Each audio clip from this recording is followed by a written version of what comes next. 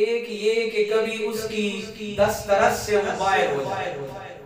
یہ 5 ہی صورتیں ہو سکتی ہیں. 5 تن کے ماننے والوں، یہ گلستان زہرا، یہ گلشن زہرا، یہ انما یرید اللہ لیذھب عنکم الرجس اہل البیت کا گلشن وہ ہے جس کا رکھوالا اب دنیا میں کوئی باغ 10 سال 20 سال 30 سال تک چل سکتا ہے، صحیح رہ سکتا ہے کہ اس کے نگہبانی کرنے والا تندہی سے، اٹینشن سے، پوری توجہ سے اپنا کام کرے گا. لیکن کبھی ایسا ہوگا کہ وہ بیمار پڑ جائے گا، کبھی سو جائے گا، کبھی وہ اپنی ڈیوٹی سے کہیں کام کاج چلا جائے گا، کبھی ایسا ہوگا کہ وہ فوت ہو جائے گا. لیکن یاد رکھو یہ وہ گلستان ہے، یہ وہ گلشن ہے، یہ وہ باغ ہے جس باغ کا رکھوالا رحمان خود ہے. کسی اور گلشن کا، گلستان کا رکھوالا کوئی انسان ہوگا، اور اس گلشن کا رکھوالا خود رحمان ہے. انما یرید اللہ، اللہ دور کر دیتا ہے، اللہ نے ہٹا دیا ہے. لیذھب عنکم الرجس، اور رجس بھی کیا ہے؟ ناپاکی، نجاست. اور نجاست بھی کون سی؟ مفسرین کرام فرماتے ہیں کہ ایک نجاست ہے ظاہری اور ایک نجاست ہے باطنی. رب نے ان کو ایسا پاک کیا ہے کہ شیخ کبیر امام الصوفیاء شیخ محی الدین ابن العربی فرماتے ہیں، اسی آیت کے ذیل میں شرح فرماتے ہیں کہ رب نے ان کو ایسا پاک کیا ہے جیسا دایاں ہاتھ پاک ہوتا ہے. ان کو ایسا پاک کیا ہے جیسے دایاں ہاتھ پاک ہوتا ہے، کہ پاک ہے بھی پاک کرنے والا بھی ہے. رب نے فرمایا وَيُطَهِّرَكُمْ تَطْهِيرًا، یہ پاک بھی ہیں، پاک کرنے والے بھی ہیں. پانی کا مسئلہ شاید آپ نے پڑھا ہوگا. پانی 2 طرح کا ہوتا ہے فقہ میں، ایک پاک مطہر اور ایک مطہر جو پاک ہے، اور طاہر بھی مطہر بھی، جو پاک ہے بھی پاک کرتا بھی ہے. اور جب ایک دفعہ استعمال ہو جائے پھر اس کی ایک خاصیت، ایک کوالٹی ختم ہو جاتی ہے، وہ صرف طاہر رہتا ہے، مطہر نہیں رہتا. فرمایا انما یرید اللہ لیذھب عنکم الرجس، رب نے اس قدر اس کو پاک کر دیا ہے، اس گھرانے کو اس قدر پاک کر دیا ہے. وَيُطَهِّرَكُمْ تَطْهِيرًا، اب یہ پاک بھی ہے، پاک کرتے بھی ہیں. اب یہ پاک کرتے کیسے ہیں؟ سلمان آیا، سیدنا سلمان کر دیا. ابو ذر آیا، سیدنا ابو ذر کر دیا. حجر میں ندی آیا، سیدنا حجر میں ندی کر دیا. بلال آیا، سیدنا بلال کر دیا. اب اس گھر سے جو وابستہ ہوتا چلا گیا، آج تک تاریخ گواہ ہے کہ حسین و حسن کا نسب جہاں پہنچا ہے، ان کی نسبت والوں کو بھی انہوں نے پاک کیا ہے. تو آدین مکرم آج کے محفل کا یہی ایک سبق لے کے جائیے کہ یہ 5 تن وہ ہیں جو توحید کا مجسم پیکر ہیں. یہ 5 تن وہ ہیں جو توحید کے منہ بولتے علم بردار ہیں. یہ وہ ہیں جو مارکہ حق و باطل میں، اور یاد رکھیے تاریخ اس بات کی گواہ ہے کہ جب بھی حق کے مقابلے پہ باطل آیا ہے، حق کی طرف سے اسی 5 تن کے گھر سے ہی کوئی مقابلے پر نکلا ہے.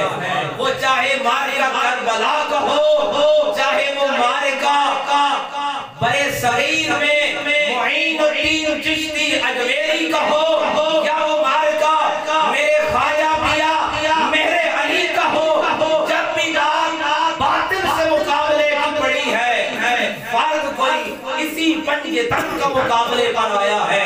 تو حاضرین مکرم توحید اور رسالت اور میلاد کا چپٹر مکمل دراصل اسی آلے آواز سے ہوتا ہے، اسی 5 تن سے ہوتا ہے. اسی لیے شاعر نے کہا قائم ہو جب بدن سے کفن کی نسبت، چہرے سے عیاں ہو 5 تن.